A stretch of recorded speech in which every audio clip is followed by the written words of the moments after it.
পার্বতী তার মনের আনন্দে কৈলাসী করে তিনি করছেন আগমন। আর পার্বতীর ভূমিকায় রয়েছেন কবিতা মাহাতো ও দেবাদেব মহাদেবের ভূমিকায় নৃত্য করে দেখাবেন বর্তমান সময় বিদেশ ভ্রমণকারী নৃত্যশিল্পী মালাবতী মাহাতো।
পার্বতী বলে উঠলেন, স্বামী গো, ওগো স্বামী, আমার যে মনে বড় শখ হয়েছে স্বামী, যে আমি তোমার সঙ্গে মনে আনন্দে কৈলাস শিখরে বসে পাশা খেলবো।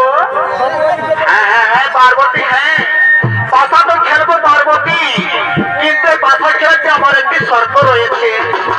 শর্ত? কি শর্ত করো না? খুলে বলো কি শর্ত বন্দী হয়ে তুমি আমার সঙ্গে মনে আনন্দে পাশা খেলবে? শোনো পার্বতী, এই পাশা খেলার শর্ত হলো, এই পাশা খেলায় আমি যদি জয়ী হই তাহলে আমি তোমাকে যা কিছু কথা বলবো তোমাকে শুনতে হবে। আর তুমি যদি এই পাশা খেলায় জয়ী হই তুমি আমাকে যা কিছু বলবে আমি তোমার কথাই সম্পূর্ণ মেনে নেব। কথা প্রেরণা, এই কথা বলার জন্য তুমি উৎসুক হয়ে রয়েছো। ঠিক আছে প্রেরণাথ, আমি তোমার সাথে বন্দী হলাম। এসো আমরা মনের আনন্দে কৈলাস শিখরে বসে পাশা খেলায় মুক্ত হই।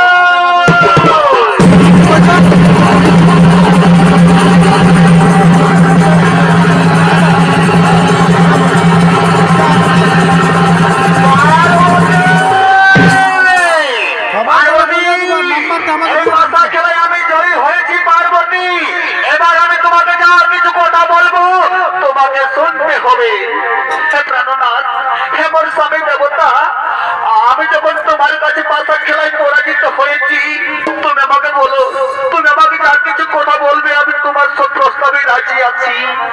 শোনো পার্বতী, চিন্তার কিছু কারণ নেই।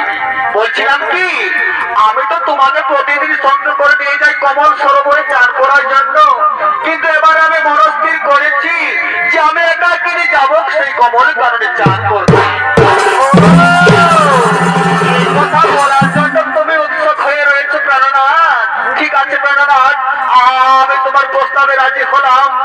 ওগো প্রাণনাথ, তুমি নিশ্চিন্ত মনে চলে যাও কমল সরোবরে চান করার জন্য। আমি তোমার অপেক্ষায় রইলাম এই কৈলাস শিখরে বসে। তুমি নিশ্চিন্ত মনে করো আগমন।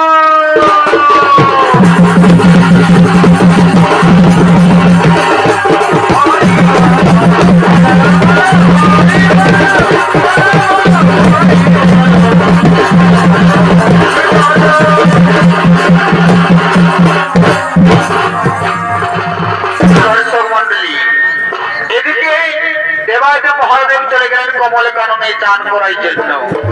ওই তোমার যে মহাদেব কমল সরোবরে চান করতে নামে অগ্নিবম্ব বসে পড়ে, সেই অগ্নিবম্ব চলে যায় পাতালপুরে এবং সেই বিষের হাত থেকে রক্ষা করার জন্য ৩৩ কোটি দেবতাগণ মিলে সেই অগ্নিবম্ব থেকে কন্যার জন্মগ্রহণ করালেন। নাম দিলেন বিশ্বের দেবতা বিশ্বহরি পাতাল কুমারী। আর ওদিকে মা পাতাল কুমারী নিজ পিতার দর্শন করার জন্য দুই নাগ কন্যাকে সঙ্গে করে নিয়ে কমল সরোবরে করছেন আগমন।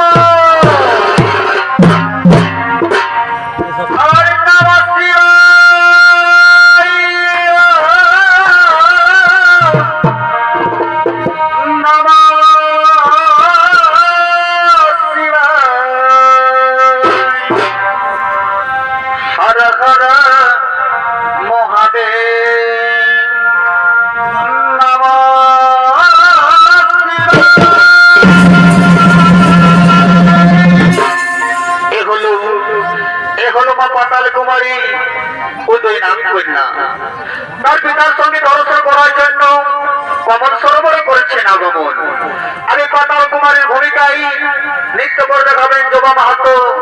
উদয় নাম কন্যার ভূমিকায় রয়েছেন রুবি মাহাতো ও অঞ্জলি মাহাতো।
আমি আমার পিতার দর্শন করার জন্য আমি অপেক্ষা করে রইব কমল সরোবরে।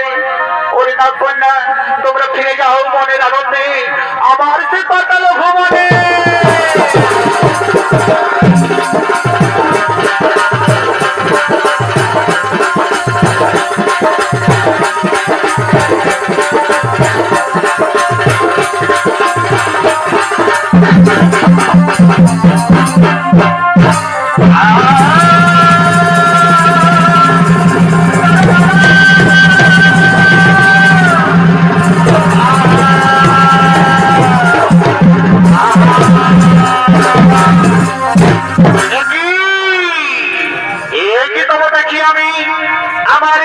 কারণে কোন নারী ওরে সুন্দরী সত্যকারের পরিচয় দাও তোমার মৌলিক কাছে তাড়াতাড়ি।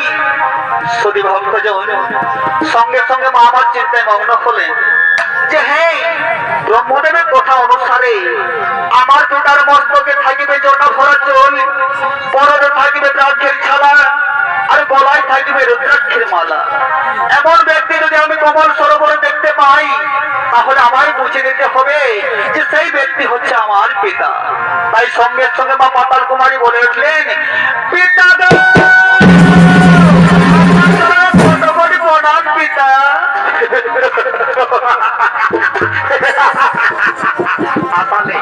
হাসালে সুন্দরী করে আমাকে হাসালে।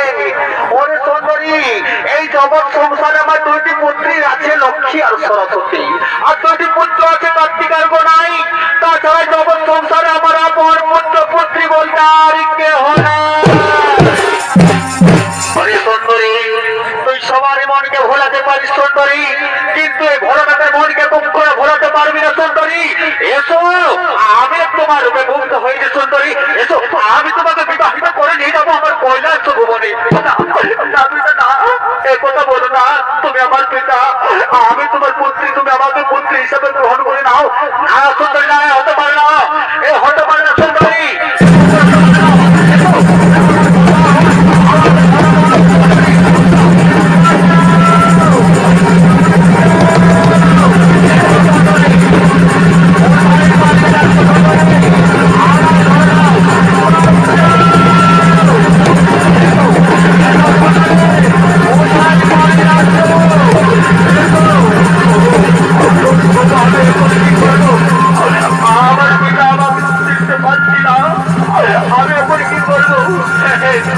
আমার সম্মানকে রক্ষা করার জন্য আমার পিতা নবাব দমন করতে হবে।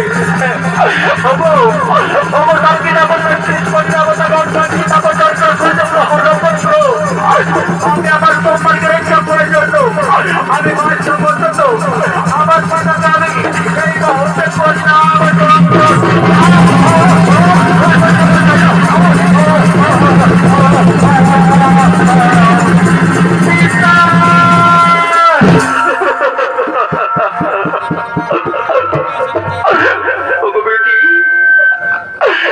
তুমি কেন আমাকে জন্মদিনে পাতালে পুড়ে ঠাকুর?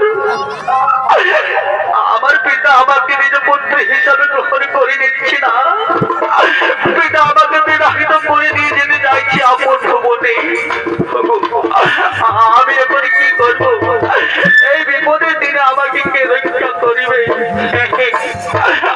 আমার মনে পড়েছে এই বিপদের দিনে আমাকে রক্ষা করতে পারে বিপদ সঞ্জন শ্রী মধুসূদন। কোথায় প্রভু নারায়ণ? প্রভু, একটি বাড়ির জন্য এই কমল সরোবরে দাও দর্শন ঠাকুর, একটি বাড়ির জন্য দাও দর্শন।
সারাতে